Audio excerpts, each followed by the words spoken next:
programa de los lunes, es su programa que va a ser ya costumbre oírnos, vernos los lunes en la tarde, en la noche, Conversando Today, estrenando un nuevo formato aquí en Ecuador Today. Estamos todavía con un poquito de pruebas. Hoy estamos trabajando en Jitsi, es la aplicación que estamos utilizando en este momento, pues por pedido de nuestra invitada el día de hoy. Estamos con Eliana Zambonino, con quien vamos a hablar sobre las Islas Galápagos en manos privadas. Eliana, ¿qué tal? ¿Cómo te encuentras?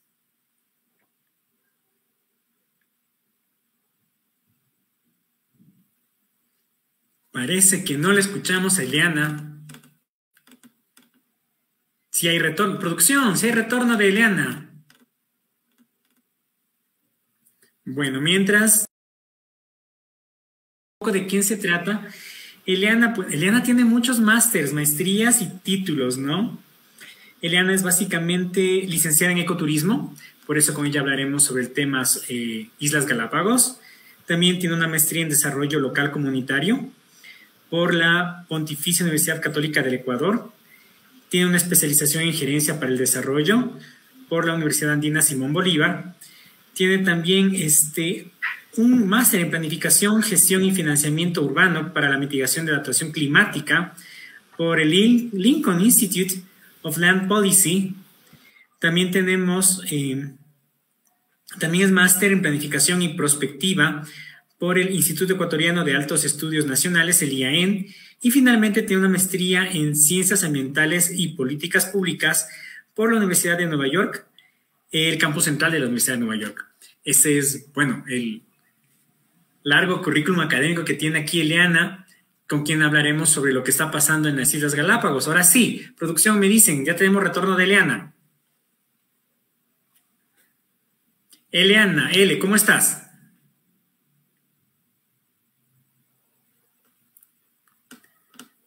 Producción.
Nuevamente con los amigos, amigas, amigues de Ecuador Today, seguimos en Conversando Today. Esta noche de lunes, todavía estamos haciendo pruebas.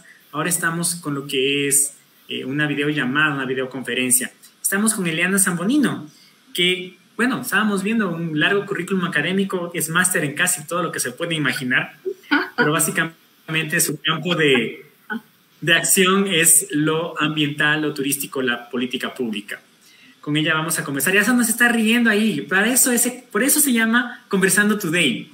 para hacer algo un poco más relajado y entender las cosas más chéveres. Ele, cuéntame, ¿cómo estás? Hola Roberto, muchas gracias por la invitación y bueno, por escuchar estas otras voces que desde el lugar que cada uno estamos podemos levantar estas alertas, ¿no? Porque si bien es cierto, uno puede a veces estar muy ocupado con su vida diaria y no darse cuenta de lo que nos estamos comprometiendo a través de nuestros gobernantes, digamos, estamos nosotros simplemente a la deriva, no solo como, o sea, puede ser que cada uno esté en su proyecto individual, haciendo, en este momento, tratando de ganarse la vida, pero mientras nosotros estamos distraídos en eso, nuestros gobernantes están firmando documentos que literalmente hablan de empeñar activos en las Galápagos. Entonces, esto, digamos, pasa por debajo de la mesa mientras todos estamos ocupados tratando de ganarnos la vida, pero sucede que son estos recursos, especialmente en temas como, por ejemplo, el turismo, que son los que proveen estos medios de vida, ¿no? Que en teoría son sostenibles, y como Ecuador, nosotros desde el 2005 teníamos como esta promesa del cambio de actividades económicas y el compromiso con la economía postpetrolera, que básicamente generaron que generaciones enteras puedan, digamos, comprometerse con esta idea, por ejemplo, del ecoturismo, ¿no? Pero, sin embargo, todo este pool de profesionales toda vez que llega a la implementación del producto turístico, al área de trabajo, simplemente se ve excluido y se ven las mismas condiciones de seguir reproduciendo lo que está disponible. Entonces, ¿qué es lo que está disponible en el turismo en el Ecuador? Y desde sus inicios en los 60, 70, con Ética y Metropolitan, ha estado disponibles el monopolio y la monopolización de la actividad turística.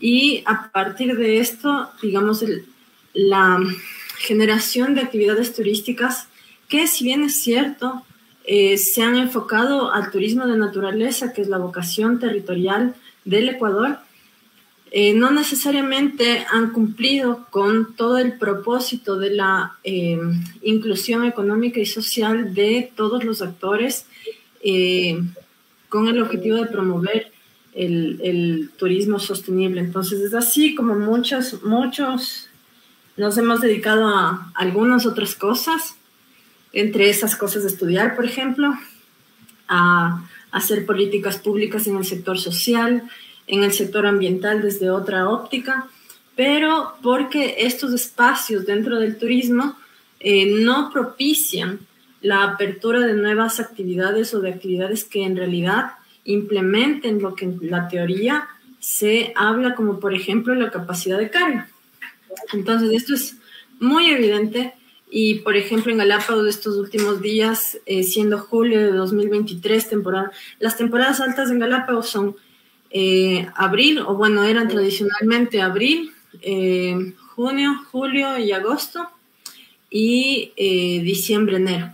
Esto por los feriados de vacaciones en el hemisferio norte, que son nuestros principales aliados y los principales emisores, que en conjunto con los japoneses, que son quienes, digamos, un poco disfrutan más del birdwatching o del avistamiento, la observación de aves, y últimamente a partir del crecimiento demográfico y económico en China, también los turistas chinos son los que un poco más después del 2010 empezaron a llegar al Ecuador. Entonces, al incrementar esta demanda, empieza a haber esta necesidad de masificar el turismo en regiones tan sensibles como Galápagos, Después tenemos otras decisiones de política pública que nosotros, digamos, tenemos tesoros naturales, como por ejemplo el bosque del Chocó, que en Esmeraldas está siendo devastado por Botrosa y por otras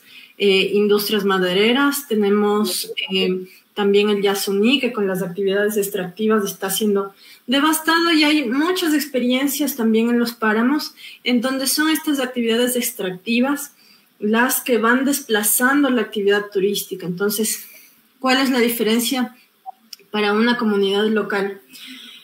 Que llega la sísmica, llega la operación petrolera y les contratan a todos los adultos y de pronto hay bienestar.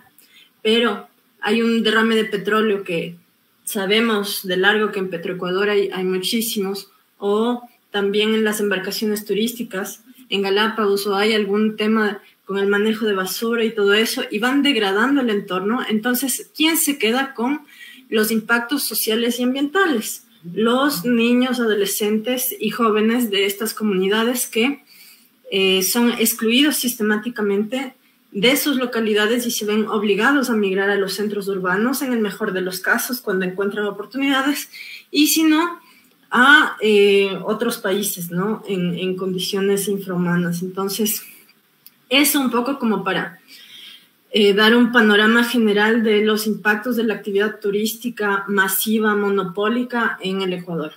Esto por una parte. Ahora un poco ya para centrarnos en el tema, aquí en este decreto de... A ver, Ele, esperemos un ratito, a ver. Sí. Vamos dando las ideas acá para que toda la gente que, bueno, a veces también se nos conectan, más bien esperamos que se conecte gente que no está tan metida en la jugada. Bueno, nosotros siempre, desde un espacio plural, pues estamos siempre tratando de ver la otra cara de la moneda, como bien nos dice, nos está mostrando Eleana, ¿no? El contexto, pongámoslo para los amigos que nos están escuchando, nos están viendo, es que tenemos dos noticias que fueron muy publicitadas con respecto a las Islas Galápagos. La primera, con bombos y platillos, la recordará Cele para ver si nos pones en contexto también, fue el canje de deuda, ¿sí? Por conservación. Y el ministro Manrique, que sabemos que trabaja, bueno, es dueño de Sambito, de Soluciones Ambientales Totales y algunas otras ONGs ambientales, consultoras ambientales, ¿no es cierto? Lo puso con bombos y platillos ya siendo canciller. No tenemos muy claro cómo es ese canje, cómo se valoró, qué medidas se utilizó para valorar el canje de deuda. Eso sería la primera cosa que nos gustaría que se tope, L, si tú nos puedes ilustrar con eso. Y lo segundo es que empezó a correr en redes, y eso es importante en el contexto actual, una noticia de que hay un fideicomiso y que prácticamente se está entregando a manos privadas lo que es la gestión, administración, la habitación en las Islas Galápagos, ¿no? Eso no tenemos muy claro, hemos tratado de investigar, sí, pero ustedes saben, en la época actual las fake news corren, vuelan, ¿no? Entonces, ya para centrarnos en el asunto de Galápagos como tal, Ele, ¿qué te parece si nos puedes poner en contexto con estas situaciones que acabo de mencionarte? Claro, bueno, el tema de canje de deuda por naturaleza, digamos, es un mecanismo propuesto por uno de los creadores del término biodiversidad que tuve el gusto de conocer cuando estuve en Ecuador, que es Thomas Lovejoy. Esta persona, digamos, fue uno de los científicos que primero publicó un artículo. En ese tiempo no había papers ni repositorios digitales, sino había únicamente la prensa. Y publicó un artículo, si no me equivoco, en el New York Times, no me acuerdo bien, pero estableciendo la importancia de esto, te estoy hablando en 1984, 85, o sea, cuando nacimos, básicamente. Hablando un poco de el término de biodiversidad como una categoría para el cuidado ambiental o para el cuidado de los bienes naturales, que antes se conocían más solo como recursos naturales, y que, digamos, a partir de esta concepción de la biodiversidad, de la diversidad biológica, empieza a entenderse la producción de la diversidad biológica como un servicio ambiental sujeto de convertirse en un bien transable o un bien sujeto a objeto de valor. Entonces... No, hay un momento para entender un poco más, también con los amigos, ¿no? Un servicio ambiental. Quiere decir que la naturaleza, en pocas palabras, nos está entregando algo, un servicio, nos está dando algo, ¿no? Se considera en ese sentido a la naturaleza, a la madre tierra, a la biosfera, a la que nos está entregando, o este servicio ambiental, ¿no es cierto?, es propiedad soberana del estado en donde se encuentra, o ambas cosas. Bueno, cómo se van concibiendo los servicios ambientales depende básicamente de la legislación y de los marcos normativos de cada uno de los países. En el Ecuador no son sujetos de privatización y esto es un punto bastante importante. El servicio ambiental de belleza paisajística, por ejemplo, el hecho de tener un panorama bonito para observar una montaña, un lago bonito para observar, es un servicio ambiental. Entonces, digamos, esto sería como un punto importante para presentar alguna demanda, porque en este contexto sí nos estarían privando de ese servicio ambiental del disfrute, que también, como en nuestra Constitución está garantizado y reconocido el derecho al ocio y al disfrute. Entonces, y al tiempo libre. Entonces, digamos, serían dos derechos de los que nos estarían privando en el caso de que llegara eventualmente a restringirse el acceso a las islas también, ¿no? Porque si bien es cierto, para los ecuatorianos solo cuesta $6 entrar, no son todos los ecuatorianos y bueno, este julio ha sido como que un poco reventado la demanda turística por la situación de seguridad también en el país, porque viajar a lugares como, me invento, que no son el mismo tipo de destino, ¿no?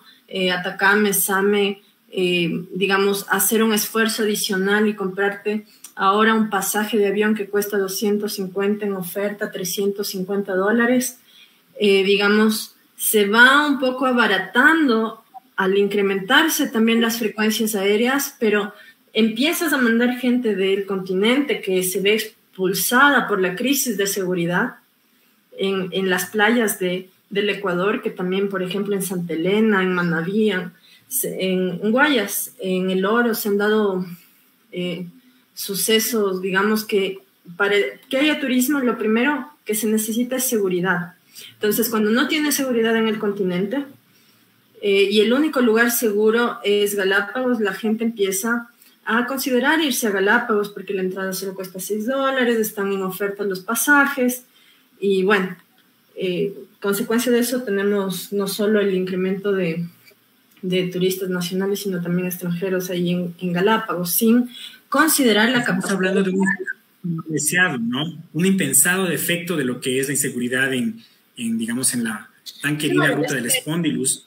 Ha sido más presión, ¿no es cierto? Más demanda de servicios turísticos como tales en Galápagos. A eso nos referimos entonces. Sí, es que es toda una cadena de consecuencias. No puedes, digamos, extrapolar cada dimensión y aislarla y decir esto, o sea, todo tiene su causa, su efecto y digamos, sí es como una cadena de sucesos que vas observando los efectos toda vez que ya, digamos, también hay un fenómeno de desregularización en Galápagos, y no solo en Galápagos, sino en general, porque como te decía, este monopolio turístico lo único que ha hecho es desalentar la inclusión de perfiles profesionales que puedan pensar las políticas públicas desde esta óptica de la capacidad de carga, de el desarrollo y el bienestar social, el reconocimiento de los costos y del impacto social y ambiental. Esto,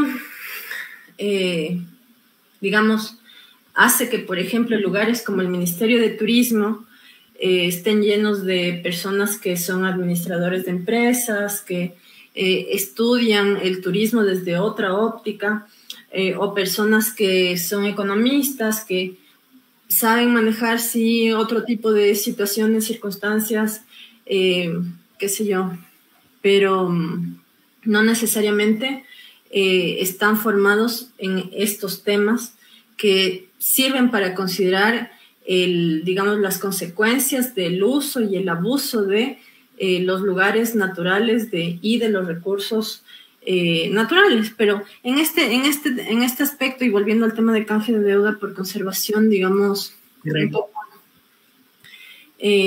son todos estos servicios ambientales los que propician la valoración del entorno. Entonces, digamos, aquí hay una legislación y una normativa que se usa más en el tema de remediación, y esto es clave porque soluciones ambientales totales y todas esas otras empresas son precisamente especializadas en remediación ambiental. Entonces, ¿cómo se calcula el tema del impacto ambiental y el costo de estos servicios ambientales a partir de este daño que se ejerce, que se infringe dentro de los ecosistemas, y a partir del desconocimiento del derecho de disfrute o el derecho al usufructo de las futuras generaciones de esos recursos?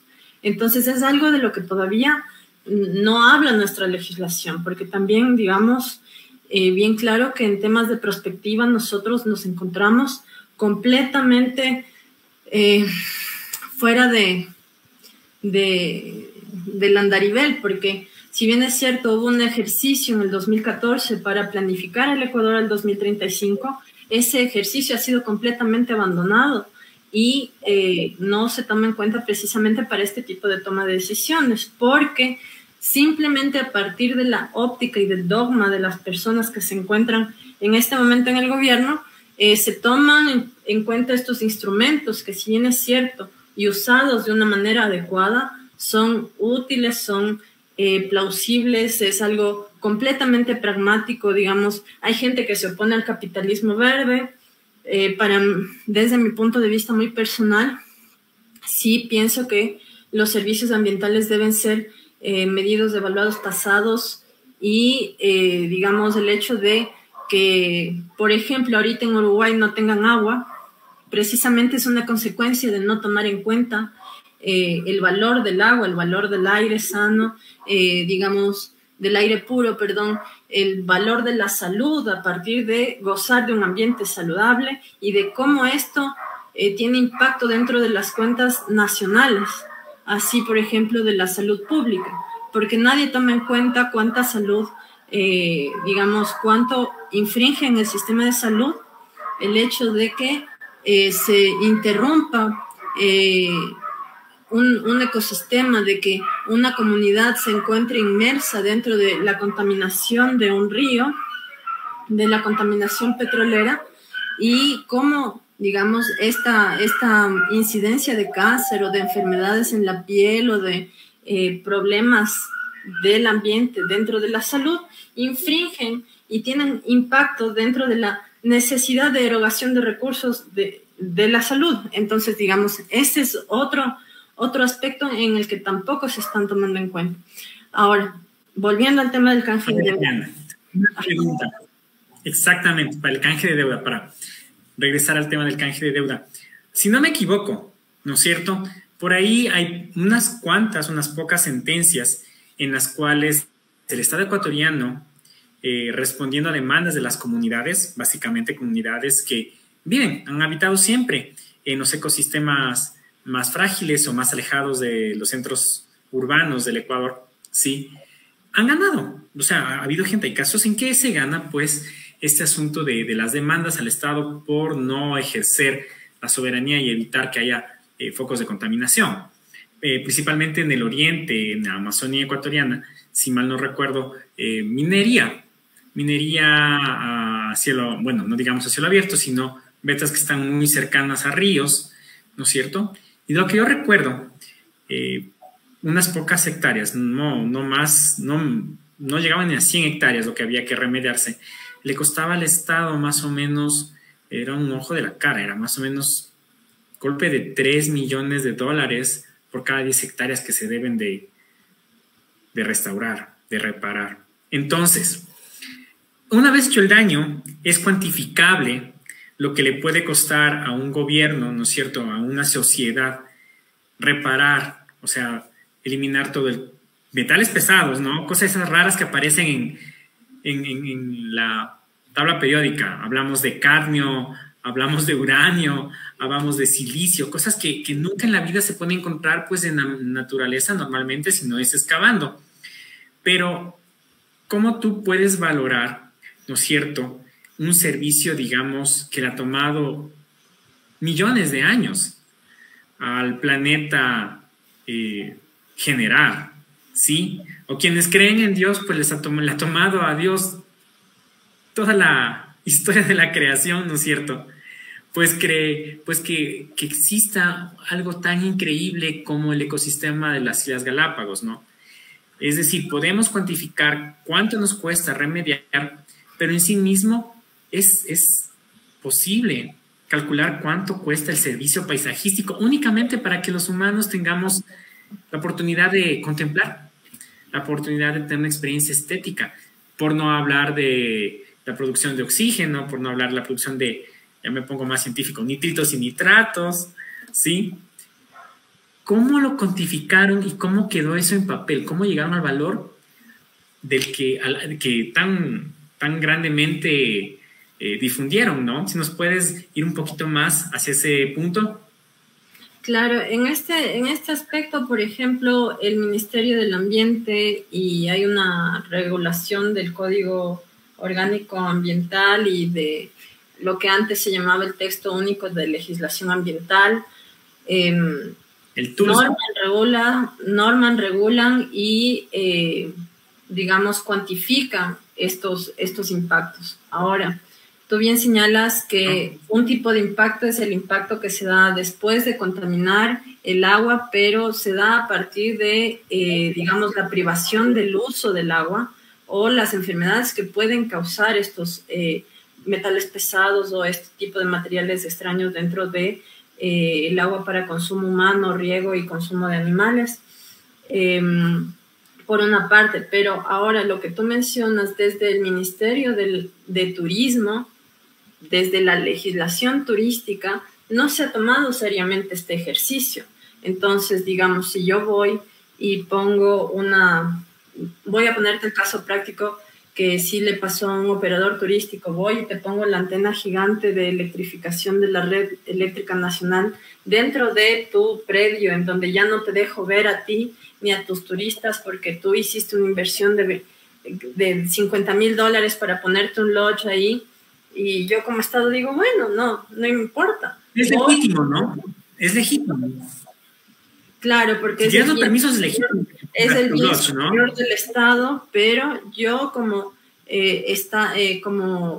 operador turístico tendría o debería tener el derecho a recibir una compensación porque estás afectando a mi actividad económica y, o sea, directamente algo como para medir el valor de este servicio ambiental que es el paisaje no existe. Entonces, esa es una de las cosas que no se toman en cuenta, que son, digamos, un poco más de detalles, que es como estamos hilando súper fino dentro del tema de los servicios ambientales, pero es parte de las cosas que se ignoran dentro de este canje de deuda por conservación, porque lo único que se está haciendo en este acuerdo, hasta donde tengo entendido, o sea, y es algo súper...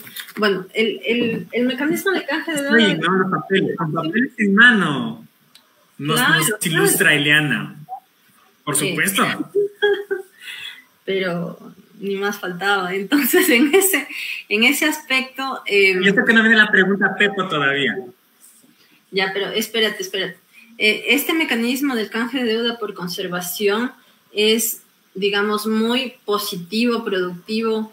Digamos, hay países en los que ha funcionado bastante bien, pero sí debemos reconocer que al ser un mecanismo que obliga y aquí ya vamos a hablar un poco más desde la teoría sociológica, centro-periferia y norte-sur, es obligarles a reconocer a los países del norte global la deuda económica y social que tienen con el sur global. Entonces, son mecanismos que no se han utilizado tanto y mecanismos de innovación social, innovación económica que salen de la heterodoxia. Entonces, pero cuando son los heterodoxos los que están implementando estos mecanismos, tenemos, por ejemplo, y aquí hay que hablar bastante claro, porque, digamos, hay un grupo de personas que sucede que son las mismas personas de los monopolios turísticos que muchas veces sostienen, mantienen y han comprado, hacen esfuerzos por comprar estos bonos de deuda del Ecuador. Ya, entonces, ¿hay unos bonos similares a los de la deuda externa? ¿Algo similares? No, son los bonos de deuda externa del Ecuador, pero estos bonos de deuda, o sea, son los bonos de deuda los que este banco Credit Suisse, que quebró y fue comprado por otro banco recientemente, o sea, es toda una movida tan de banqueros que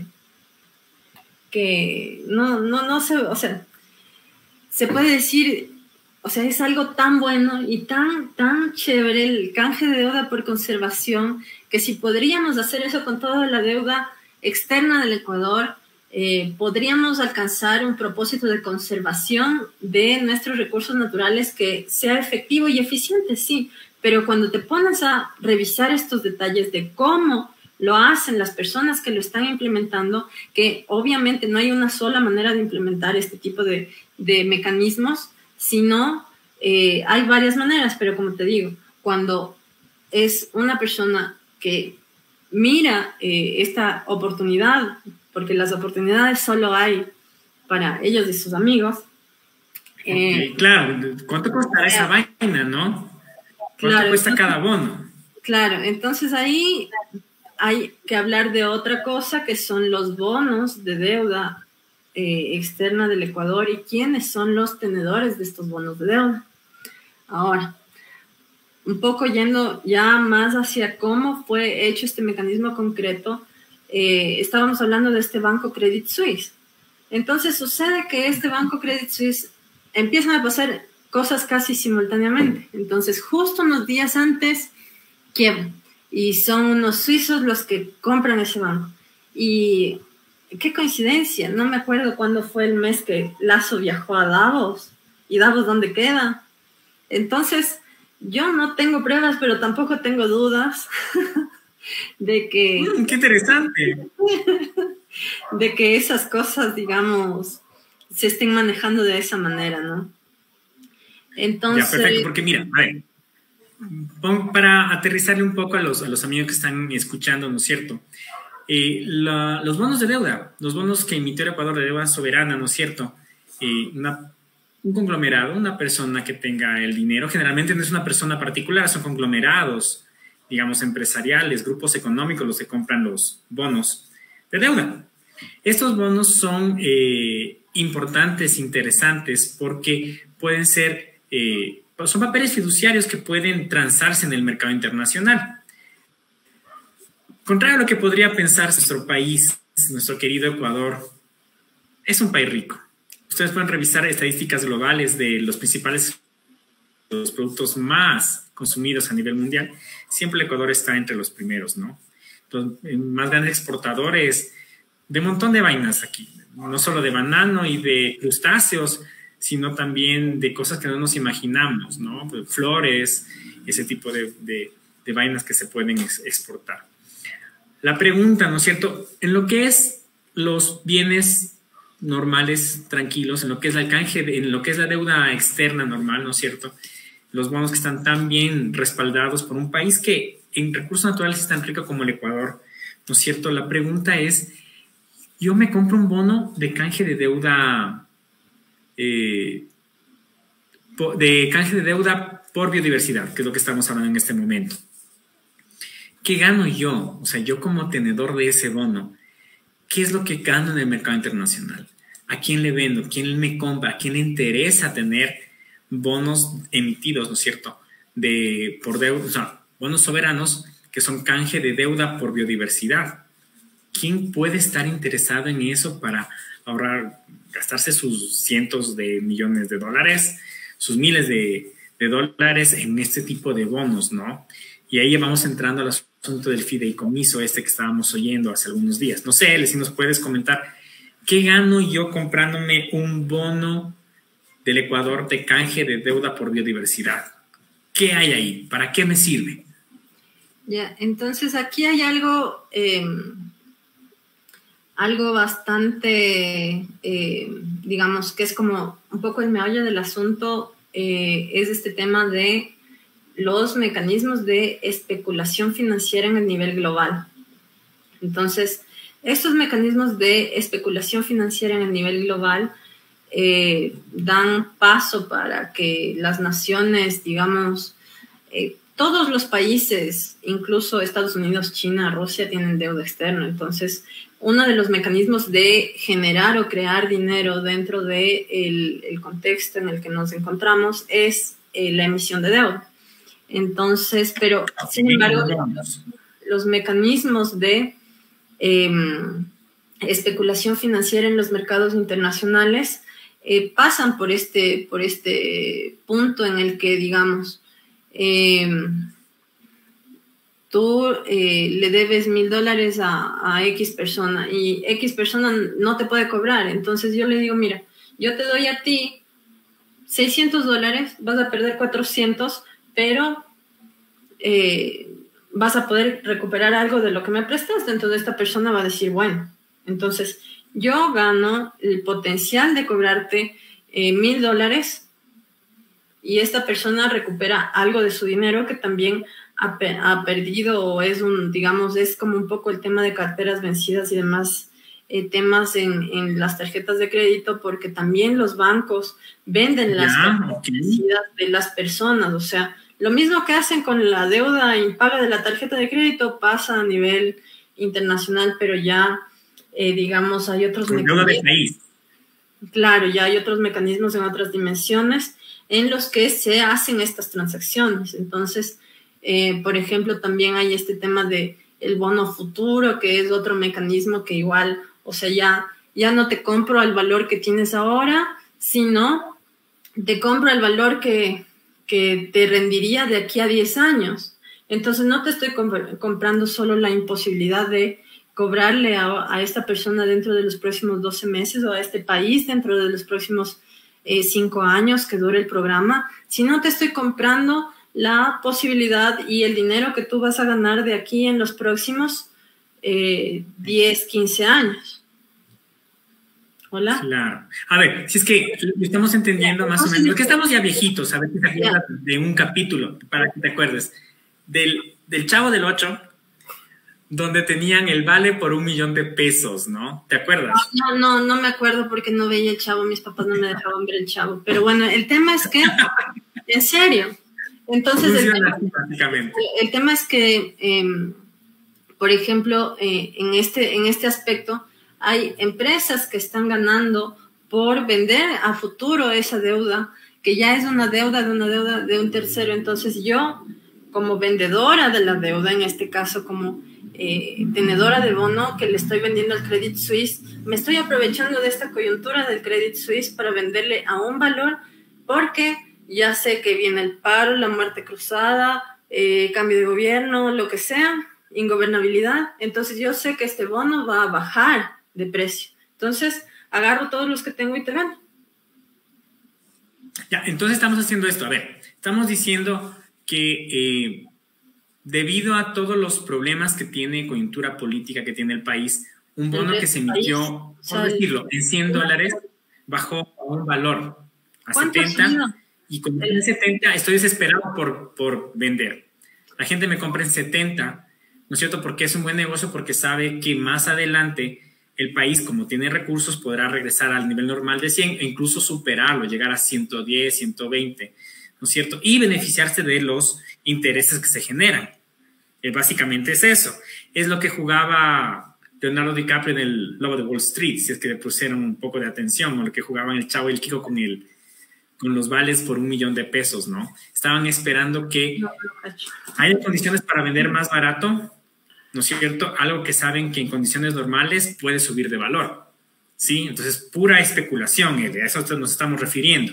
Sí, sí, es precisamente eso lo que hicieron con el tema de Credit Suisse, porque, digamos, también es una entidad financiera que está en recuperación.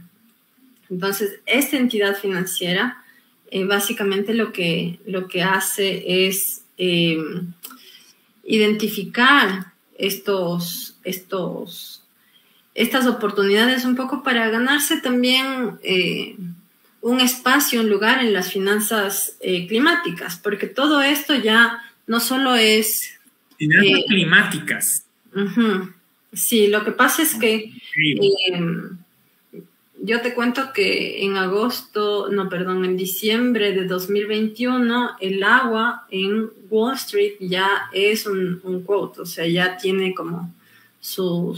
¿Es un commodity? Sí, al menos el agua en Unidos ya es un commodity. Entonces, ya está cotizando en ¿cómo es? En bolsa. Sí. Los metros cúbicos de agua que cuenta un país, metros cúbicos de agua dulce y limpia. ¿Estás diciendo eso? Sí.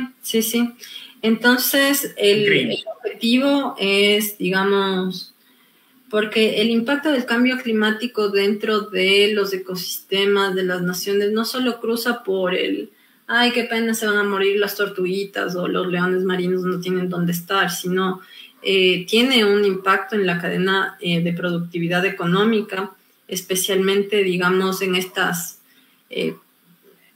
asuntos de la pesca industrial. Yo quiero preguntarte un ratito si seguimos en vivo. ¿Estamos en vivo? ¿Me dices? Claro que estamos en vivo, por supuesto. Porque a mí no me sale como que... Today conversando en Ecuador Today. Pero bueno. Dime, ¿cómo continuamos con...? Estaba diciendo, claro, lo que te estaba diciendo es que, por ejemplo, estas grandes industrias como el tema de la pesca industrial, que Galápagos está asediado de embarcaciones alrededor de toda la zona económica exclusiva, y de la reserva marina. Estamos asediados y hay paredes gigantes de embarcaciones de todas las banderas que finalmente conforman parte de la flota extranjera de China, que uno de sus objetivos precisamente es adueñarse de los recursos marítimos de otros fuera de sus límites territoriales y marinos, donde les sea posible. Y obviamente las Islas Galápagos, digamos, son lo que son por la corriente cálida del Niño, la fría de Humboldt y el afloramiento de Kernish, que es una corriente llena de nutrientes que sube desde el lecho marino. Entonces, digamos, sí es bien complejo el hecho de que este afloramiento marino es lo que llena de nutrientes, de krill, de especies pequeñas, para que especies como las ballenas, como los tiburones ballena, como los delfines puedan alimentarse, y otras especies. Claro que entonces donde hay más nutrientes hay más diversidad, y donde hay más diversidad hay abundancia de especies, y donde hay abundancia de especies ahora tenemos barcos cerqueros que hacen pesca de arrastre, hacen los famosos plantados y demás en el tema de la pesca industrial. Entonces, esto también tiene una valoración, y ahorita estamos básicamente en una competencia a nivel global, porque no solo pasa en Galápagos, sino en muchos otros ecosistemas costeros, en donde son las embarcaciones chinas las que se encuentran depredando de manera voraz todos estos ecosistemas. Y ahora, por ejemplo, con estos fenómenos climáticos, como es el fenómeno del Niño, el hecho de que se calienten demasiado las corrientes marinas y no, los afloramientos de agua fría no puedan subir a la superficie, eso va a afectar también en la productividad. Entonces, eventualmente, el tema de, el obtener recursos o alimentación desde el mar va a convertirse también en un commodity. Entonces, digamos, todo este tema, todos estos temas, otra cosa, fuera de eso, también es la desertificación por deforestación, que también eventualmente, digamos, tendremos que como gobiernos y como estados, y ya están pensando en el nivel global, en invertir dinero en proyectos, en programas que tengan una presencia mucho más intensiva en relación con el clima. Entonces, aquí, en este punto, es donde entra el tema del fideicomiso, porque cuando... Exactamente, sabía. La pregunta Pepa L. A ver, primero que nada, porque a veces tenemos que aprender en cómo es en vivo, ¿no? ¿Qué es un fideicomiso, primero? Rápidamente. Y segundo, ¿qué naturaleza tiene este fideicomiso? Porque entendemos que de lo que estábamos investigando, lo que vemos en los medios de comunicación, no es lo mismo un fideicomiso nacional que un fideicomiso internacional o incluso transnacional, como el que se pretende que está en marcha, ¿no? Entonces, a ver si nos cuentas qué es eso para ya ir entrando al tema de qué es este fideicomiso del que estamos tan pendientes y que no... Es un tema difícil de cómo es de digerir, ¿no? Todo el asunto financiero y peor aún atravesado por asunto ambiental. Cuéntanos, ¿qué es el fideicomiso? Y este fideicomiso internacional, ¿qué diferencia tiene con los que conocemos aquí criollamente? Ya, entonces, por ejemplo, un fideicomiso, digamos, legalmente es un instrumento jurídico a través del cual, espérame un segundito, es un documento jurídico a través del cual, digamos... Un capital. Espérame un segundo, digamos, que justo ya... Se está metiendo en mi compu, me está manejando el mouse, no sé quién, pero bueno. Entonces, así que interesante, hombre, claro. Está el muy tema interesante, parece que te estás chequeando. El tema con el fideicomiso es que es un instrumento legal a partir del cual yo genero como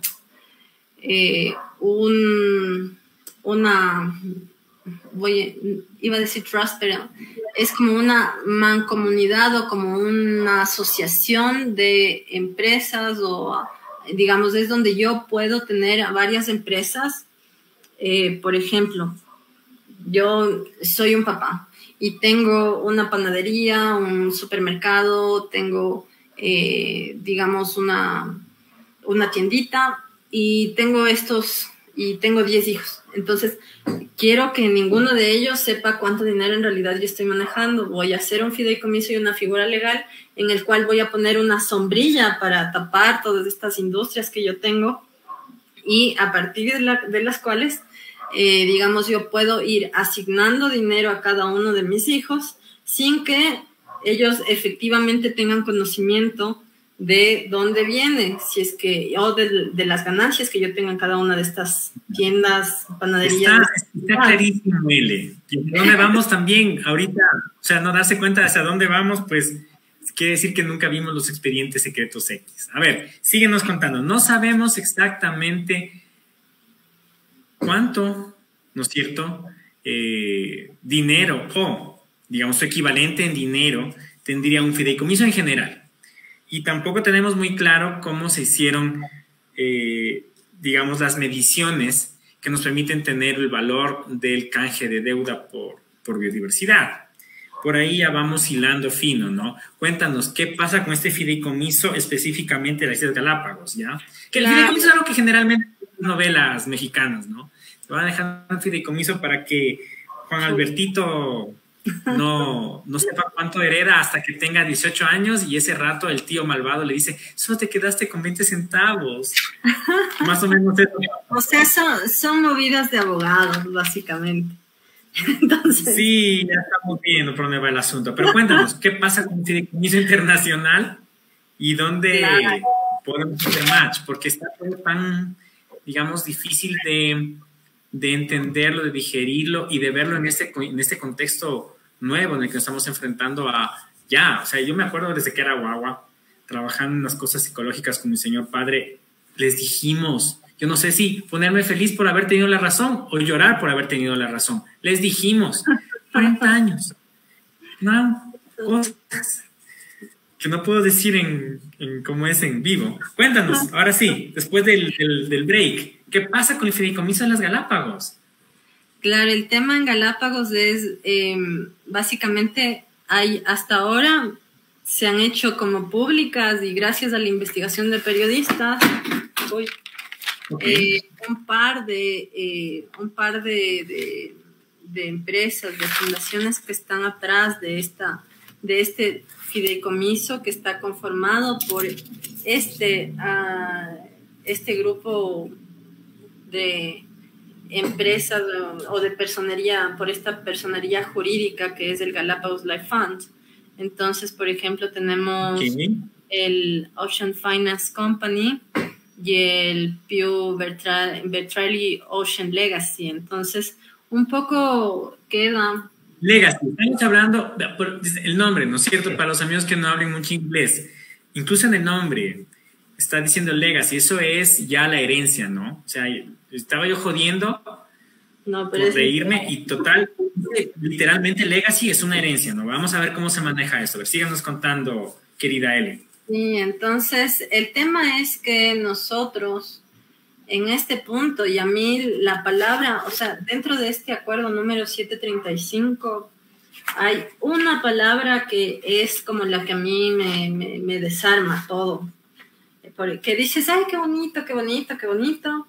Y bueno, que esté este fideicomiso al cual estamos entregando por decreto, que obviamente la entrega por decreto a una fundación privada que no es parte del Estado, no necesariamente sería legal o constitucional, es decir, esto sería objeto de pasarle por la Corte Constitucional a ver qué opinan, o de la siguiente asamblea, pero digamos, la palabra que a mí más me llamó la atención es pignorando. Entonces, en el artículo 1 dice... se contempla el establecimiento de la corporación sin fines de lucro denominada Galapagos Life Fund. Entonces, se contempla el establecimiento. O sea, no está disponiendo a ninguna empresa pública, a ningún ministerio que cree esta empresa o esta corporación, sino que aparece. Dice cuyo objetivo es promover el mantenimiento, crecimiento, seguridad del capital natural. Ya estamos hablando de capital natural en estos términos, que en esta conversación que hemos estado teniendo, estamos ya hablando de servicios ambientales que están siendo, digamos, tasados. Objetos de valoración. Objeto de valoración. Dice, o la financiación. Claro, dice, de las Islas Galápagos y sus ecosistemas marinos, mediante la concesión de subvenciones, o sea, aquí ya está hablando concesión de subvenciones. Todos sabemos que una subvención ya es básicamente, a ver, no sé quién es todo lo que el Estado, claro, es costos que absorbe el Estado de una operación privada. Eso es una subvención, básicamente. Sí, estamos listos. Por una estamos parte. De acuerdo. Ya. Y dice, o la financiación de proyectos de organizaciones, agencias gubernamentales y otras entidades para proyectos medioambientales de desarrollo sostenible pertinentes teniendo en cuenta cuestiones de biodiversidad, sociales, económicas, de sostenibilidad y de cambio climático. Entonces esto, digamos, a mí me permitiría gestionar fondos que se alineen con todas estas terminologías, ¿no? Y ignorando activos para garantizar préstamos y obligaciones, ¿ya? En apoyo de dicho propósito. ¿Qué es pignorar? ¿Qué es pignorar? Espérame un ratito. Pignorar es empeñar, hipotecar, ceder, enajenar, traspasar, dejar en prenda. Artículo 1 Estamos... ¿De qué documento es ese? Recuérdanos el documento, ¿cómo se llama? Este es el artículo 1 del decreto 735. ¿De qué fecha es? Es reciente, ¿verdad? El 9 de mayo de 2023. Ya. Tenemos unos pocos meses con eso. Entonces, ¿nos recuerdas el término que nos acaba de helar la sangre? Ignorar. Ignorar es el término. Interesantísimo. Cada día se aprende una leguleyada nueva. Sí. O se aprende más del idioma castellano. Entonces, habría que ver esto realmente si es constitucional, porque los términos en los cuales efectivamente nos está diciendo nuestra compañera Eliana aquí, es el Estado ecuatoriano no puede, ¿no es cierto?, reconocer como tal y de facto la creación de, entiendo yo, de figuras que tienen que ver con el manejo de fondos y de facilidades privadas, ¿no? Para eso tenemos otro tipo de instancias que van desde, digamos, desde la creación de corporaciones, que eso está normado en participación ciudadana básicamente, ¿no? Pasando por la creación de empresas como tal, en la superintendencia, en el SRI, como cualquier simple mortal de este país que quiera ponerse un emprendimiento, una empresa debe, ¿no? Esto está bastante, digamos, decidor ver cómo se utiliza lo público para crear figuras que son realmente privadas, ¿no? ¿Existen fideicomisos en lo público? Claro que lo existen, pero la figura para crearlos tiene otra connotación de lo que tengo entendido, de lo que he podido ver. No sé, Eliana, tú, para ir cerrando la entrevista, ¿no? Que ya se nos acaba el tiempo.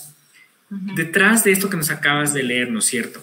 Y considerando también la extraña forma que nunca nos quedó clara, no está en ninguna parte, si es que nos podemos hacer una segunda parte, una segunda entrevista en la que nos puedas contar cómo se hizo la medición de lo que vale Galápagos en deuda, ¿no? De cuánto vale una vida realmente en deuda, si nos ponemos más poéticos. Cuéntanos más o menos las implicaciones que tú le ves a esto que nos acabas de prácticamente de revelar, ¿no? Es como una revelación así. Ni a Moisés le dijeron esas cosas. Ahí estás. Dale. Cuéntanos, ¿qué implicaciones tiene esto?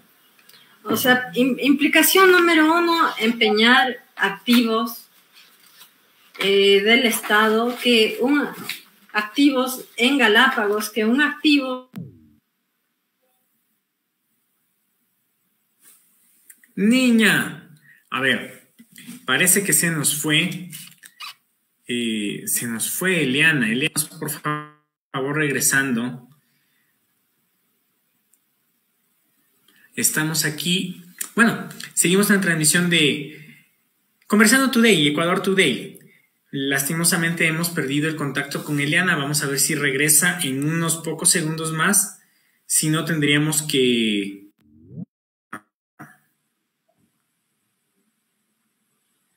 la sesión, la transmisión. Eliana, vamos cerrándole para que nos cuentes, ¿estás por ahí?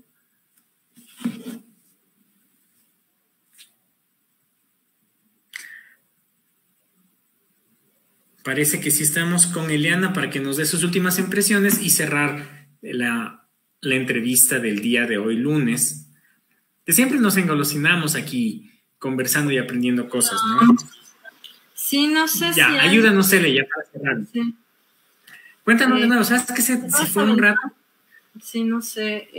Ayúdanos, porfis, con las impresiones finales de este asunto, ¿no?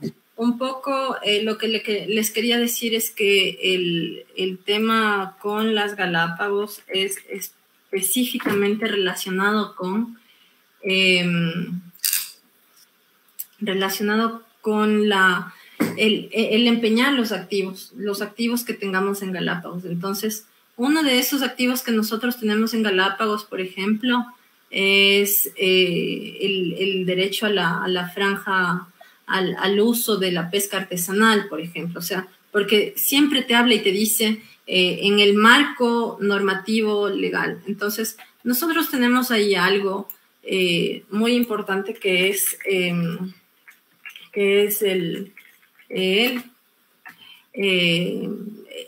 uso de la pesca incidental, por ejemplo. Entonces, en el tema de pesca incidental, ¿Qué tal si es que de pronto nosotros ignoramos el derecho al uso de las franjas de pesca artesanal en Galápagos?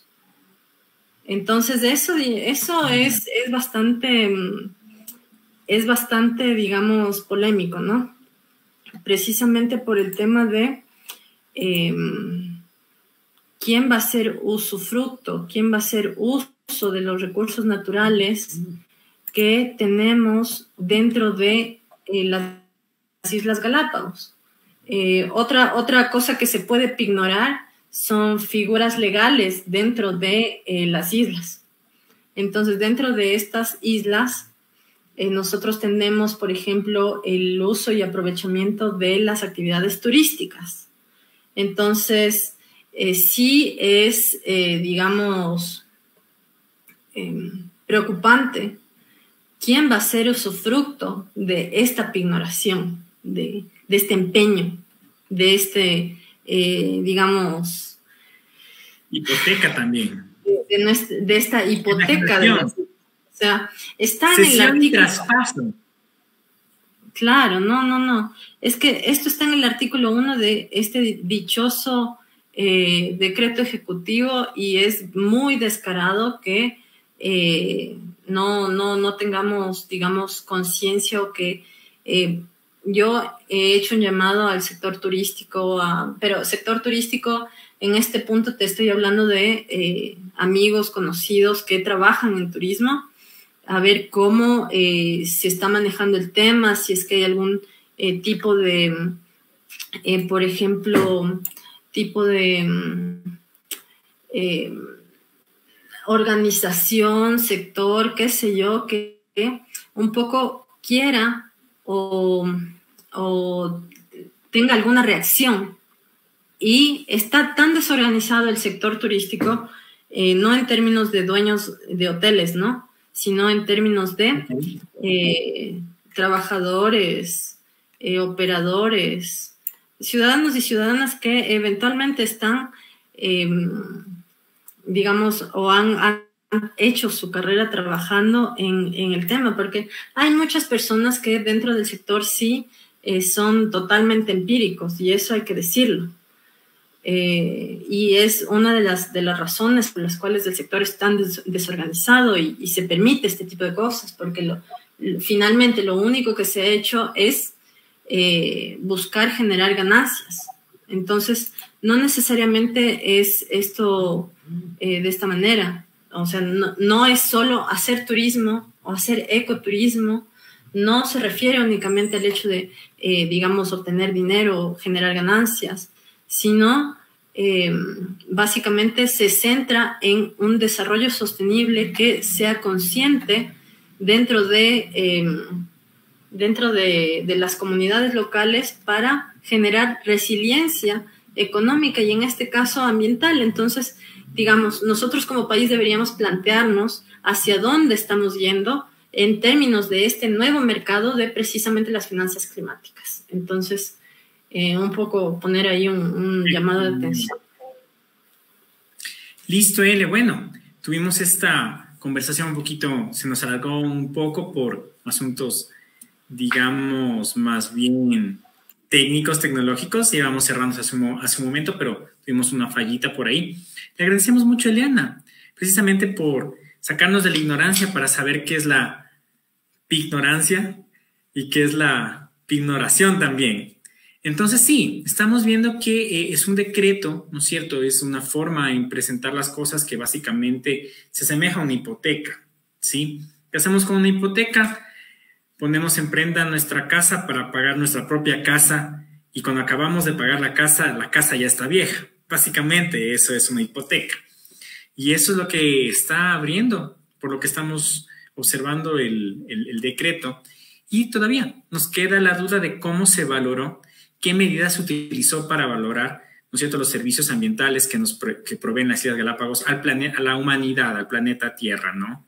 Sí, sabemos, bueno, quienes nos gusta estar detrás de temas ambientales, que las medidas para calcular esto son imperfectas. Se ha tenido la huella ecológica, la mochila ecológica y algunas otras medidas que nos dan una idea de cuánto se consume, pero no son muy precisas al momento de saber cuánto realmente resiste el planeta Tierra frente a su capacidad de regeneración y de resiliencia. Temas súper chéveres que yo sé que Eliana maneja mejor que su servidor Roberto Almendariz. Nos vamos despidiendo. Sí, vamos cerrando porque también producción ya me mata. Pero bueno, así es la vida. Conversamos mucho y a veces se nos quedan temas para una segunda entrevista. Eliana, un gusto. Un último saludo de tu parte para cerrar la entrevista. Hoy se nos fue el audio. Pero póngase el audio, pues no sea... Hola. Listo. Ya. Sí, bueno, un saludo para todos y todas. Gracias por ver, por escuchar, por opinar. Y bueno, Galápagos, el Yasuní, nuestros páramos, el Chocó, son nuestros tesoros. Y no dejemos que nos roben nuestros tesoros, por favor. Perfecto. Vamos cerrando. Y para todos los que se quejan de la lluvia en Quito, agradezcan la lluvia en Quito. ¿Sí? Vamos a hablar de eso más adelante en otros paneles, en otras entrevistas. De mi parte, un gusto. Y bueno, el próximo lunes seguiremos en Conversando Today.